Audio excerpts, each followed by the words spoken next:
ബി.ജെ.പിന്റെ കേരളത്തിലെ വലിയ പ്രശ്നം എന്ന് വെച്ചാൽ ആഭ്യന്തര ശത്രുക്കളാണ്. ഓക്കെ, പുറത്തുനിന്നുള്ള ശത്രുക്കളെക്കാളും പാളയത്തിനകത്തെ ശത്രുക്കളാണ്. ഓക്കെ, കാരണം കേരളത്തിൽ ബി.ജെ.പിയിൽ ഒരു വലിയൊരു കാസ്കേഡിങ് എഫക്റ്റാണ് രാജീവ് ചന്ദ്രശേഖർ കൊണ്ടുവന്നത്. അതുവരെ നമ്മൾ കണ്ടുകൊണ്ട് ഇവിടെ കുറേ നേതാക്കന്മാരുണ്ട്, അവർ പറഞ്ഞും സംസ്ഥാന പ്രസിഡൻ്റാവും, അവർ തന്നെ ഇലക്ഷനിൽ അവിടെ എവിടെയും മത്സരിക്കും. കാരണം കഴിഞ്ഞ തവണ തൊട്ട് അത് മാറ്റം, ഒരു പുതിയ സ്ഥാനാർത്ഥി കഴിഞ്ഞ ലോക്സഭ തൊട്ട് ഒരു പുതിയ സ്ഥാനാർത്ഥികളുടെ നിര വന്നു. ഓക്കെ, പിന്നെ ഈ പഴയ ആളുകളൊന്നും അത് മത്സരിച്ചിട്ടില്ല. ലീഡർഷിപ്പ് തന്നെ പഴയ ആളുകളെല്ലാം മാറി ഒരു പുതുമ വന്നു. ഇങ്ങനെ ഒരു പുതുമ ഇതിന് മുമ്പ് നമ്മൾ കണ്ടിട്ടുള്ളത് കോൺഗ്രസിൻ്റെ 2014 സ്ഥാനാർത്ഥി പട്ടികയിൽ പുതുമയുണ്ടായിരുന്നു.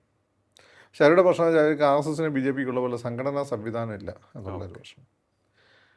പിന്നെ ഒരു പുതുമ നമ്മൾ കണ്ടിട്ടുള്ളത് പിണറായി വിജയൻ വന്നതിന് ശേഷം പതുക്കെയാണ് അദ്ദേഹം CPM-ൻ്റെ സംസ്ഥാന കമ്മിറ്റിയിലും സെക്രട്ടേറിയറ്റും എല്ലാം പുതുമുഖങ്ങളെ നിറയ്ക്കുകയും മന്ത്രിസഭയിൽ പുതിയ ആളുകളെ താരതമ്യേന യങ്ങായിട്ടുള്ള ആളുകളെ എടുക്കുകയും ഒക്കെ ചെയ്തു.